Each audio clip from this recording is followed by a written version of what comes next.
Hello student, this is Gurdeep Singh. Today we are going to discuss our new topic, probability and its applications in genetics. ये topic थोड़ा सा statics से related है, लेकिन इसका जो इम्पोर्टेंस है जेनेटिक्स में वो बहुत ज़्यादा है. ठीक है, तो स्टार्ट करते हैं. सबसे पहले बात करते हैं इंट्रोडक्शन की.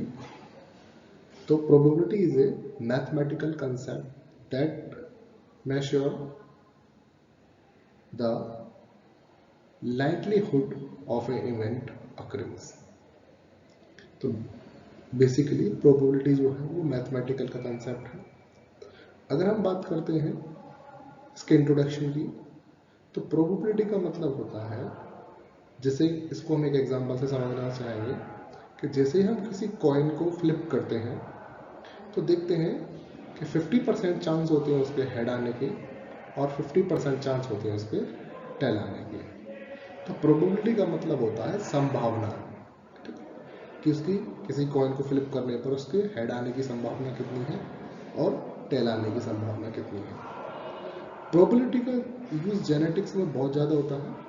क्यों? क्योंकि जो है जब हम कोई क्रॉस कराते हैं, दो डिफरेंट कैरेक्टरिस्टिक्स की स्पीसीज के बीच में जब हम फ्यूजन कराते हैं, क्रॉस कराते हैं, तो ये हम अज्यूम करते हैं, ये प्रोबेबिलिटी मान के चलते हैं कि जो आने वाले जो डिजायर जो कैरेक्टरिस्टिक्स हैं वो उसमें है या नहीं. क्यों? क्योंकि हम ये डैम श्योर नहीं होते कि जिस पर्पस के लिए हम लोग क्रॉस करा रहे हैं कि वही जो कैरेक्टरिस्टिक्स हैं या वही ट्रेट्स जो है ऑफ स्प्रिंग्स में आएंगी या नहीं आएंगी. इसको जो हम अज्यूम करते हैं वो करते हैं उसकी प्रोबेबिलिटी के आधार पर. ठीक है ना.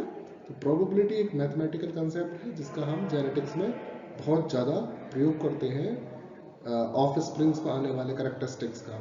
दूसरा, अगर किसी कपल्स में कोई एक डिजीज़ है, मदर में या फादर में कोई डिजीज़ है, तो प्रोबेबिलिटी के थ्रू ये भी अज्यूम किया जाता है कि उनकी जो ऑफ स्प्रिंग्स होंगी उनमें वो डिजीज़ होगी या नहीं होगी, और होगी तो कितने प्रतिशत या कितनी ऑफ स्प्रिंग्स में वो डिजीज़ होगी. तो इसके लिए जो है स्टडी करने के लिए हमें प्रोबेबिलिटी की ज़रूरत पड़ती है.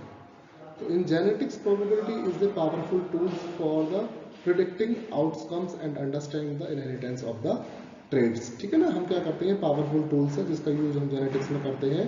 किसके लिए करते हैं? कि जो हम प्रिडिक्ट कर रहे हैं वो आउटकम्स आ रहे हैं या नहीं आ रहे, इसके लिए. नेक्स्ट है fundamentals of probability. Probability represented as a number between 0 and 1 indicate the chance of an event's occurrence. Probability को हम नंबर के द्वारा रिप्रेजेंट करते हैं, और ये सिर्फ दो नंबर के द्वारा रिप्रेजेंट करते हैं, एक तो 0 के द्वारा और दूसरा 1 के द्वारा. अगर आने के चांस हैं, जो हम डिज़ायर हमारे जो कैरेक्टर्स हैं या जो ट्रेड्स हैं, अगर वो आने के चांसेस हैं तो उसको 1 के द्वारा रिप्रेजेंट करेंगे. अगर जो डिज़ायर कैरेक्टर्स हैं वो आने के वो चांस जो है वो कम नहीं है तो उसको हम 0 के द्वारा रिप्रेजेंटेड करते हैं. Example of simple probability scratches like coin. ये मैंने आपको बता दिया कि प्रोबेबिलिटी के हम एग्जांपल की बात करते हैं, तो जिस तरीके से एक कॉइन को फ्लिप करते हैं तो उसके हेड और टेल आने की जो प्रोबेबिलिटी है उसी के बेस पर जो है हम ट्रेड्स की स्टडी करते हैं कि जो हम डिजायर कैरेक्टर्स वाले जो ट्रेड्स हैं या जो पेरेंट्स उनके बीच में जो क्रॉस करा रहे हैं उसमें से जो अपकमिंग जो ऑफ स्प्रिंग्स हैं उनके अंदर वो कैरेक्टरिस्टिक्स हैं या नहीं, इसके लिए हम प्रोबेबिलिटी की हेल्प लेते हैं. नेक्स्ट है probability in genetics. Probability play A pivotal role in genetics where we apply it to the predict the likelihood of specific genetics outcomes. Understanding probability is fundamentals in genetics for making informed predictions about the genetic traits. ठीक है. इसमें हम क्या करते हैं कि कोई भी कैरेक्टर्स लेते हैं, जैसे कि अगर हम जो है दो हेटेरोजाइगस कैरेक्टरिस्टिक्स लेंगे, जैसे कि हमने क्या करा है प्लांट की हाइट की जेनेटिक्स की हम बात करेंगे, अभी मेंडल्स के आगे हम एग्जांपल कोट करेंगे. जैसे कि हम दो कैरेक्टरिस्टिक्स वाले एक कैरेक्टरिस्टिक्स के हेटेरोजाइगस पेरेंट्स का क्रॉस कराते हैं. जैसे कि अगर मेंडल की बात करें तो मेंडल ने टॉल प्लांट का ड्वार्फ के साथ कराया, तो उसमें जो प्रोबेबिलिटी थी वो ड्वार्फ आने की जो थी वो 1/4 थी. ठीक है ना. कितनी थी वो? 1/4 थी, जबकि टॉल आने की जो प्रोबेबिलिटी थी वो कितनी थी, 3/4 थी। ठीक है, 3/4, क्योंकि टोटल जो ऑफ स्प्रिंग आती है हमारे पास वो 4 होती है, जिसमें से एक जो होती है 1 जो होती है वो ड्वार्फ को रिप्रेजेंट करते हैं, और 3 जो होते हैं वो टॉल को रिप्रेजेंट करते हैं। तो उसकी प्रोबेबिलिटी ड्वार्फ वाले की 1/3 होती है, और टॉल वाले की जो है वो 3/4 प्रोबेबिलिटी होती है। अब नेक्स्ट देखते हैं हम पुनेट स्क्वाड्स। पुनेट स्क्वाड्स जो है वो स्क्वाड्स होता है जिसके द्वारा हम किसी भी पुनेट स्क्वाड्स के द्वारा हम क्या करते हैं जब दो हेटेरोजाइगस पेरेंट्स लेते हैं तो उनके बीच में जो क्रॉस कराने के बाद जो ऑफ स्प्रिंग्स का जो रेशो आता है, ऑफ स्प्रिंग्स में जो दिखता है उसको द्वारा हम रिप्रेजेंट करते हैं। जिस तरीके से हमने देखा है पर एक एग्जांपल हमने लगाया है, कलर जो है, दो डिफरेंट कलर के प्लांट्स का जो है क्रॉस कराया है, जिसमें एक कलर का जो है वो पिंक है, दूसरे का वाइट है, जिसमें से पिंक जो है वो कैसा है, डोमिनेंट है, और वाइट कलर जो है कैसा है, वो रिसेसिव है। जब उनके बीच में क्रॉस कराया है तो देखा है कि 4 में से 3 ऑफ स्प्रिंग जो है वो कैसी है, वो पिंक कलर की है, और एक ऑफ स्प्रिंग जो है वो कैसी है, वो रिसेसिव है। जिसमें से अगर हम इसका जेनेटिकली कॉम्बिनेशंस देखेंगे तो 3 जो पिंक है उनमें से प्योरली जो डोमिनेंट जो कलर रिप्रेजेंट कर रखा है, जिसमें हमने कैपिटल वी से रिप्रेजेंट किया है, वो सिर्फ एक है, और 2 जो है वो कैसे हैं, वो हाइब्रिड पिंक है। दैट मीन्स उनके अंदर रिसेसिव जो जीन है वो भी प्रेजेंट है, लेकिन क्योंकि वो रिसेसिव है इसलिए वो अपने आप को रिप्रेजेंट नहीं कर पा रहा, सिर्फ डोमिनेंट वाला जो बी है वही अपने आप को रिप्रेजेंट कर पा रहा, जिसकी वजह से भी उनका कलर कैसा है, पिंक है। और फोर्थ वाले में देखोगे तुम जो फ्लावर का जो कलर है वो कैसा है, वो वाइट है। क्यों? क्योंकि उसके अंदर जो दोनों जीन है वो कैसे हैं, वो दोनों ही रिसेसिव जीन्स हैं। तो इस टाइप से जो हम किसी को डायग्रामेटिकली जब एक्सप्लेन करते हैं तो वो किसकी हेल्प से करते हैं, पुनेट स्क्वायर्स की हेल्प से करते हैं। ठीक है, इसके द्वारा समझाना जो है थोड़ा सा आसान रहता है, इसके द्वारा स्टडी करना जो ऑफ स्प्रिंग्स की वो थोड़ा सा आसान होता है। अगली करते हैं Mendelian inheritance. Mendel's law describe how genetic traits are inherited. Mendel's ने बताया था कि जो ट्रेट्स हैं, जेनेटिक ट्रेट्स हैं, वो किस तरीके से इनहेरिटेड होते हैं। Probability is used to predict the outcome of genetic cross, determining the likelihoods of springs inheriting specific alleles. ठीक है ना, जो मेंडल जो थे उन्होंने क्या करा था, जेनेटिक क्रॉस कराया था मटर के प्लांट्स के बीच में, और उसके आधार पर जो है इसको प्रोबेबिलिटी को भी हमने समझाने की कोशिश की है। इसमें वही प्लांट की हाइट को जो है मोनो हाइब्रिड क्रॉस कराते हैं, मतलब सिर्फ एक कैरेक्टरिस्टिक को कंसीडर करते हैं, जिसमें प्लांट की हाइट थी। जो प्योर गैमेट जो है उसको टॉल के द्वारा रिप्रेजेंट करते हैं, कैपिटल टी के द्वारा, और जो हाइब्रिड जो है, जो रिसेसिव जो है, ड्वार्फ जो है, उसको स्मॉल टी के द्वारा रिप्रेजेंट किया जाता है। और जब उनका क्रॉस कराया जाता है तो 25% जो है नॉर्मल टॉल प्लांट्स मिलते हैं, 25% जो है प्योर ड्वार्फ प्लांट मिलते हैं, और 50% जो है कैसे मिलते हैं, 50% मिलते हैं हाइब्रिड टॉल प्लांट्स। ठीक है ना, तो ये जेनेटिकली जो है रिप्रेजेंट करते हैं डाटा को। ठीक, नेक्स्ट है प्रोबेबिलिटी इन जेनेटिक डिसऑर्डर्स।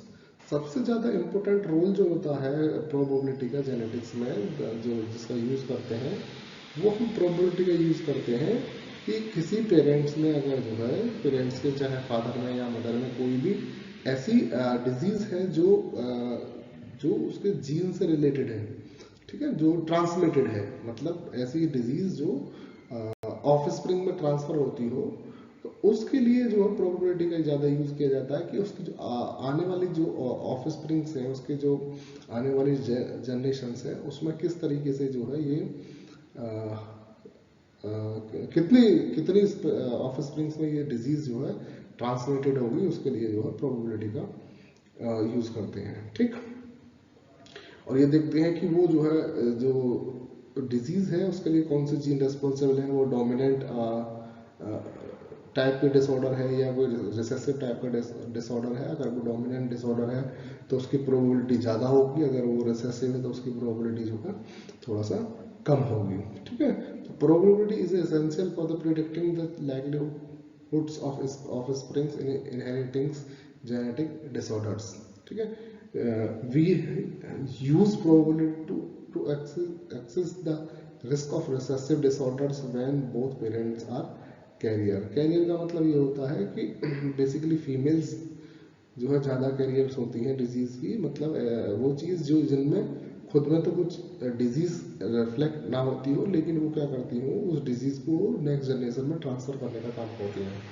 जैसे कि जिसके एग्जांपल हम लेते हैं जेनेटिक्स में बेसिकली हीमोफीलिया और कलर ब्लाइंडनेस, ठीक है ना। तो क्योंकि ये एक्स क्रोमोसोम्स पर प्रेजेंट होते हैं, तो फीमेल्स में 2 एक्स क्रोमोसोम्स होते हैं, जिसकी वजह से फीमेल्स जो है वो कैरियर भी हो सकती हैं, जबकि मेल में सिर्फ 1 एक्स क्रोमोसोम्स होता है, और जिसमें ये डिजीज़ होती है तो वो कैरियर नहीं होकर के उसका क्या होते हैं वो डिजीज़ कॉज उनके अंदर होती है, मतलब वो कलर को डिटरमाइन नहीं कर सकते मेल, जबकि फीमेल कैरियर होने के बावजूद भी, उसमें ये डिजीज़ होने के बावजूद भी वो कलर्स को डिफ्रेंशिएट कर सकते हैं, ठीक है ना। तो हमने यहाँ पर एक प्रोबेबिलिटी का एग्जांपल लिया है, ठीक है ना। हमने 2 हेटेरोजाइगस के अंदर क्रॉस कराया है, जिसमें से वही हमने डोमिनेंट को कैपिटल ए के द्वारा और रिसेसिव को स्मॉल ए के द्वारा दिया गया, रिप्रेजेंट किया गया है। वो मेंडल्स के अकॉर्डिंग इनका जो है वो ऑफ स्प्रिंग में ट्रांसफर होते हैं, और जिसमें देखा हुआ 1/2 chance of getting from the mothers and 1/2 chance getting from the father, ठीक है ना। और chance of both events occurrings दे रखा है 1/4 into 1/4 equal to 1/2 into 1/2 equal to 1/4। That means fourth में से एक चांसेस होगी, एक प्रोबेबिलिटी होगी किसी भी डोमिनेंट की या रिसेसिव की या हाइब्रिड के आने के, ठीक। अब बात करते हैं जेनेटिक रिकॉम्बिनेशंस। जेनेटिक रिकॉम्बिनेशंस का मतलब ये होता है कि जब 2 डिफरेंट ऑर्गेनिज्म के जीनोम्स को आपस में क्या किया जाता है, बाइंड किया जाता है with the help of recombinant DNA technology. कोई भी हाइब्रिड स्पीसीज बनाई जाती है, मतलब किसी ओरिजिनल ऑर्गेनिज्म के अंदर जो है कोई अदर जीन ऐड की जाती है, तो उसको रिकॉम्बिनेंट्स बोलते हैं, ठीक है। तो रिकॉम्बिनेंट्स, जेनेटिक रिकॉम्बिनेंट्स का मतलब ये है कि कोई जो रिकॉम्बिनेंट्स बनाए गए।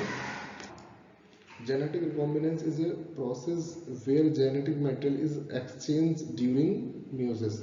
जब meiosis सेल डिवीजन होती है तो उसमें दो नॉन सिस्टर क्रोमेटिड जो है वो आपस में अपना जेनेटिक मटेरियल एक्सचेंज करती हैं, जिससे कि वो क्या बनाते हैं, रिकॉम्बिनेंट्स बनाते हैं, जो कि तुम्हारा मियोसिस सेल डिवीजन के प्रोफेज फर्स्ट के पैकाटिन स्टेज में होता है, ठीक है ना, जिसको बोला जाता है क्रॉसिंग ओवर।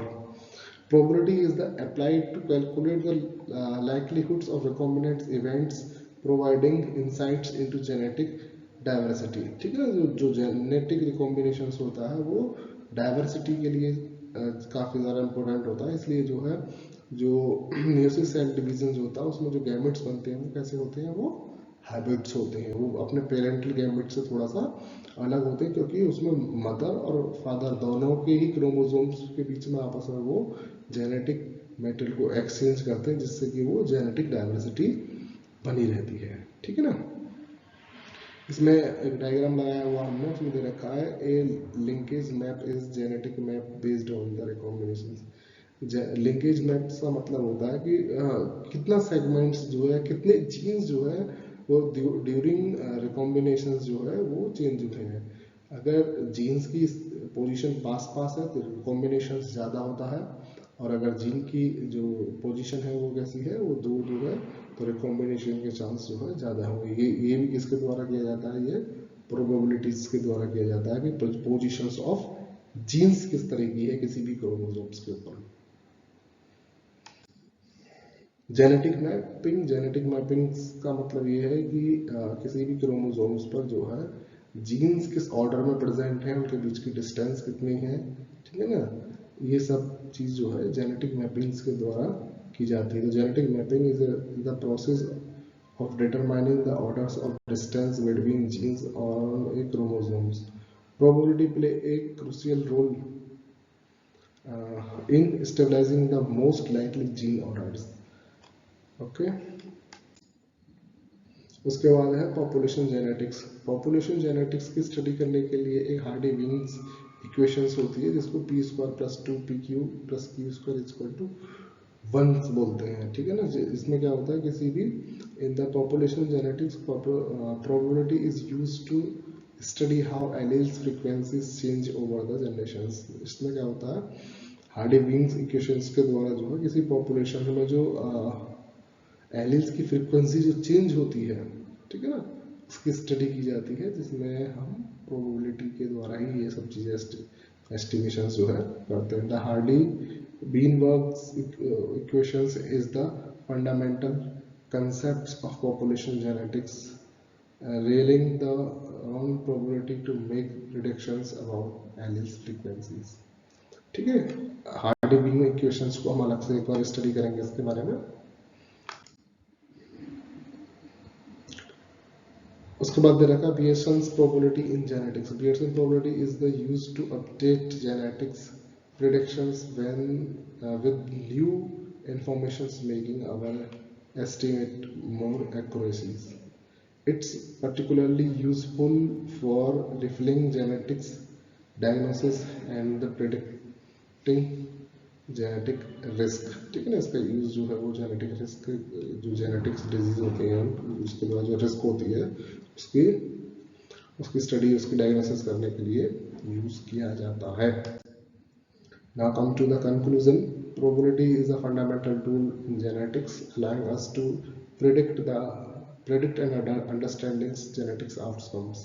ठीक है, जेनेटिक्स और प्रोबेबिलिटी का क्या यूज है कि कोई भी चीज़ हमें प्रेडिक्ट करने के लिए, ठीक है, हम प्रेडिक्ट कर सकते हैं, और उसको ये जानने के लिए कि उसका आउटकम, जो जेनेटिक आउटकम जो है वो क्या होगा।